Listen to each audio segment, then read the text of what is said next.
Hello friends, मैं मनीषा स्वागत करती हूँ आपका अपने यूट्यूब चैनल मनीषा क्लासेस में।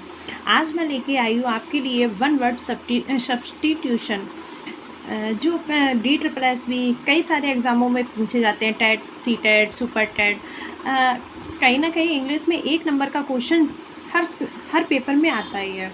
तो मैं कुछ लेके आई हूँ आपके लिए। I hope you enjoy it.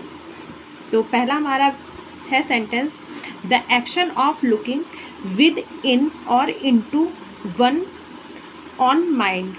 इसका मतलब है अपने गृहवान में झांकना या अवलोकन करना। कहते हैं ना कि अपने अवलोकन करके बताओ कि, तो इसको क्या कहते हैं, इंट्रोस्पेक्शन। ठीक है, अपने कहते हैं कि अपने गृहवान में झांकना या अपना खुद का स्वयं का अवलोकन करना। तो the action of looking within और into on one's own mind. ठीक है, खुद का अवलोकन करना, तो इसको क्या कहते हैं, इंट्रोस्पेक्शन। इंट्रोस्पेक्शन।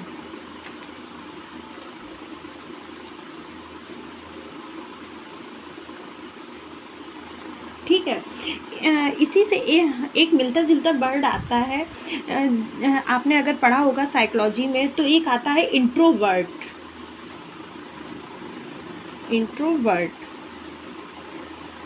एक इंट्रोवर्ट वर्ड आता है, एक एक्सट्रोवर्ट आता है।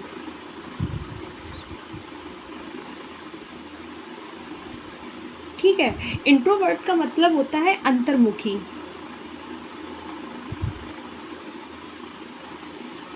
इंट्रोवर्ट। और एक्सट्रोवर्ट का मतलब क्या होता है, बाह्यमुखी।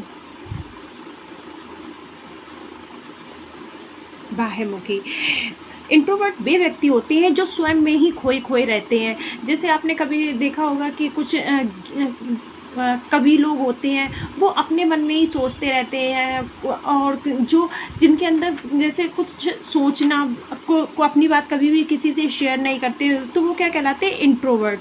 ठीक है, और जो एक्सट्रोवर्ट होते हैं, एक्सट्रोवर्ट बाह्यमुखी, जैसे नेता लोग होते हैं, या मतलब कह सकते हैं टीचर भी जिसमें आता है एक्सट्रोवर्ट, जो अपनी बात को बहुत स्पष्ट रूप से बता देता है और जो खुले स्वभाव के होते हैं। ठीक है, उसके बाद में आता है हमारा दूसरा, the time between midnight the noon. इसका मतलब होता है कि रात के 12 बजे से दिन के 12 बजे तक, जिसको हम कब बोलते हैं ना कि रात के 12 बजे से दिन के 12 बजे का तक का जो टाइम पीरियड होता है, उसे हम बोलते हैं एंटी मेरिडियन।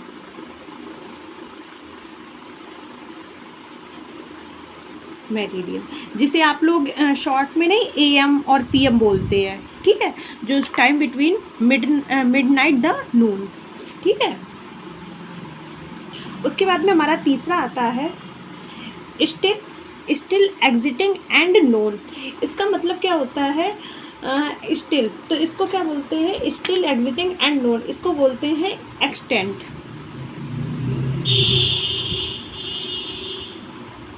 ठीक है, एक इसी में एक एक्सटेंट आता है। ठीक है,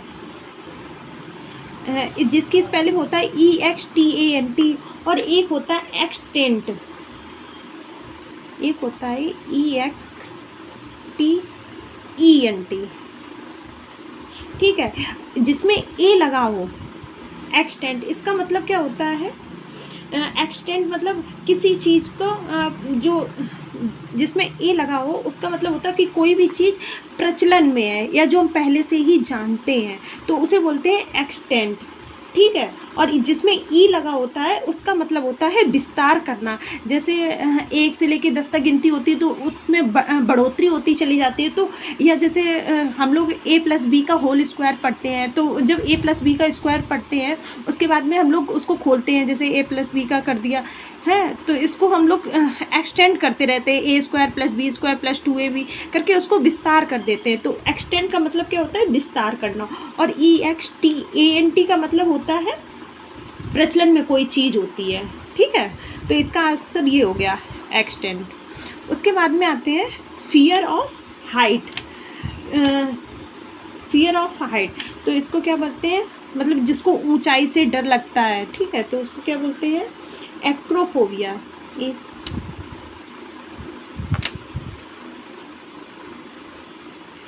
एक्रोफोबिया, ठीक है।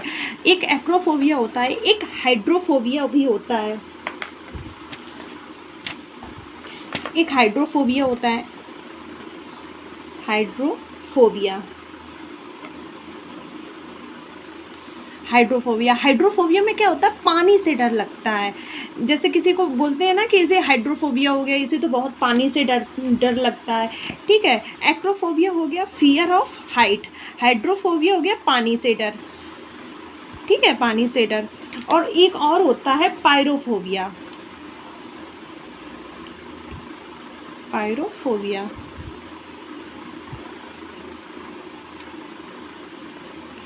ये पायरोफोबिया क्या होता है, इसमें क्या होता है, अग्नि से डर लगता है। जैसे किसी को आग से डर लगता है तो आग से डर, ठीक है।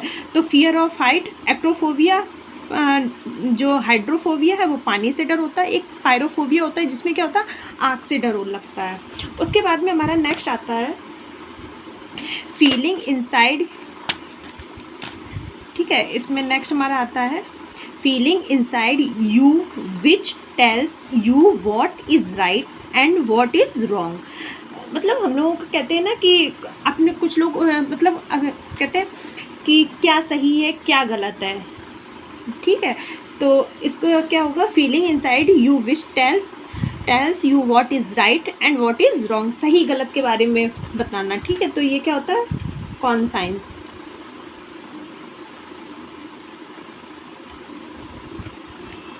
कॉन्साइंस मतलब विवेक। हम लोग बोलते हैं ना कि आप अपना कॉमन सेंस, जैसे इसको नहीं याद जिसको हो रहा है तो वो कहते हैं ना कि आपका अपने कॉमन सेंस से ये काम करो या कॉमन सेंस लगाओ इसमें। तो कॉमन सेंस इट मीन्स जो क्या सही है क्या गलत है, तो उसको हम कहते हैं कॉन्साइंस, ठीक है। उसके बाद हमारा नेक्स्ट आता है release of a prisoner from jail on certain terms and conditions.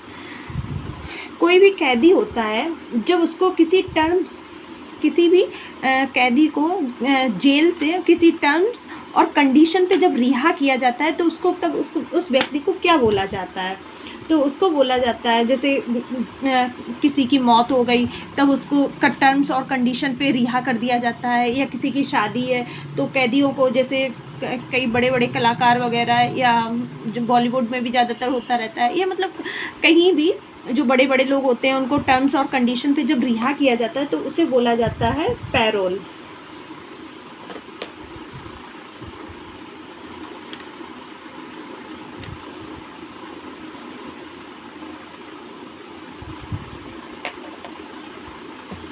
ठीक है, ये होता है पैरोल। उसके बाद में आता है लॉस ऑफ मेमोरी, तो ये है इंसोमानिया, लॉस ऑफ मेमोरी,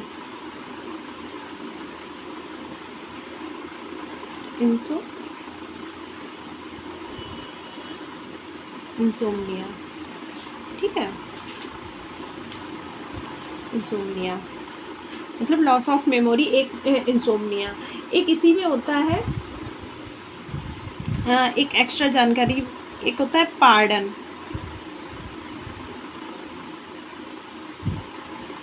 पार्डन मतलब इसका मैं बता रही हूँ, जैसे पैरोल होता है किसी की रिहा कर लेना, एक इसी में होता है, एक पैरोल होता है, ठीक है, एक होता है पार्डन।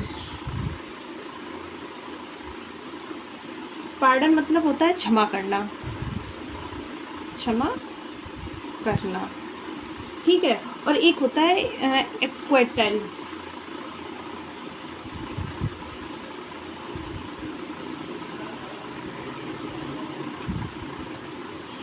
दोष मुक्त करना।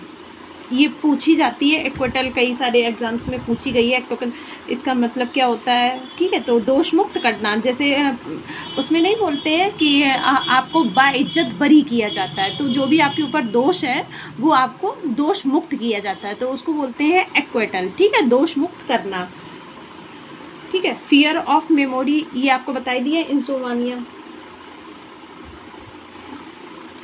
लॉस ऑफ मेमोरी, सॉरी, ठीक है। एक होता है इंसोमनिया,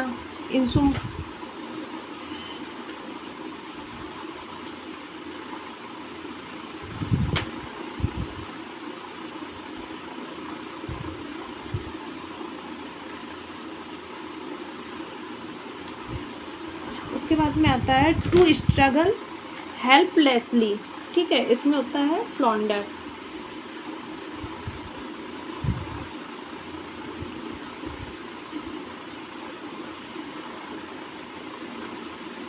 ठीक है, टू स्ट्रगल हेल्पलेसली। एक होता है फाउंडर, ठीक है, स्पेलिंग में कंफ्यूज मत होना। एक होता है फाउंडर, फाउंडर मतलब खोज करता, ठीक है,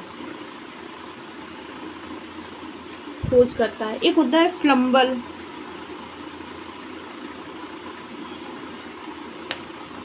फ्लम्बल के जैसे हम लोग कभी कभी बोलने में गड़बड़ी नहीं कर देते हैं कि जैसे मैं ही अभी इंसोमनिया या इंसोमलिया कह दिया, तो जो हम लोगों की बोलने में गड़बड़ी हो जाती है उसी को बोलते हैं फंबल, ठीक है।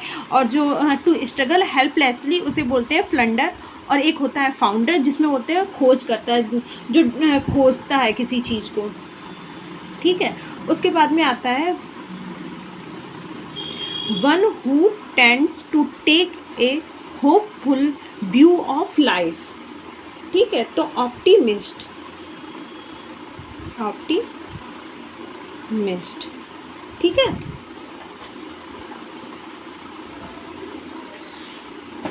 ऑप्टिमिस्ट का मतलब होता है आशावादी, आशावादी, ठीक है। एक ऑप्टिमिस्ट होता है, इसी का अपोजिट होता है पैसिमिस्ट, ठीक है, पैसिमिस्ट। पैसिमिस्ट का मतलब क्या होता है? निराशावादी, निराशावादी, ठीक है। और एक होता है पैसिफिस्ट,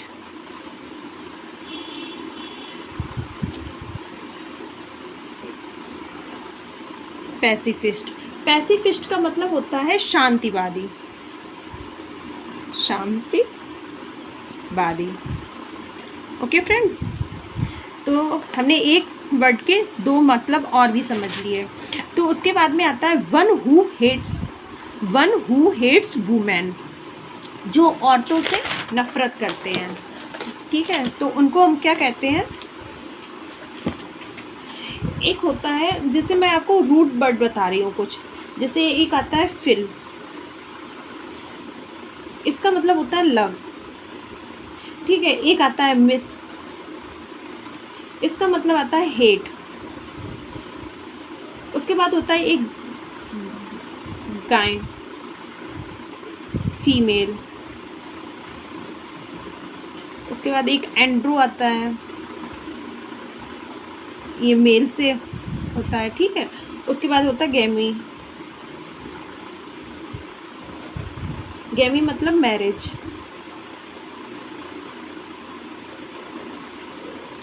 ठीक है। जैसे फिल है तो इसी से एक फिल, तो इसी से एक वर्ड बनता है, जैसे बोलते हैं फिलैंथ्रोपिस्ट,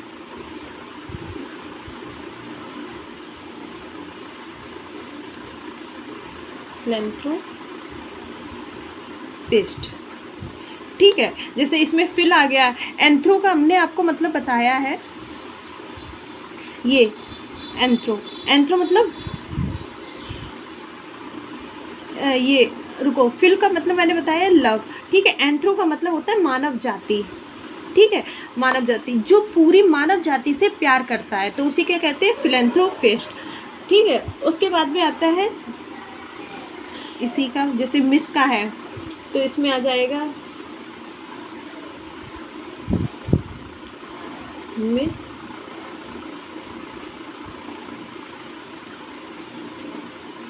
ठीक है। जैसे ये मिस मतलब हेट, और गैमी का मतलब मैंने बताया ये आपको मैरिज, जो मैरिज से हेट करता है, मतलब जो मैरिज से हेट करता है उसे क्या बोलते हैं? मिसोगैमिस्ट। उसके बाद में आता है एक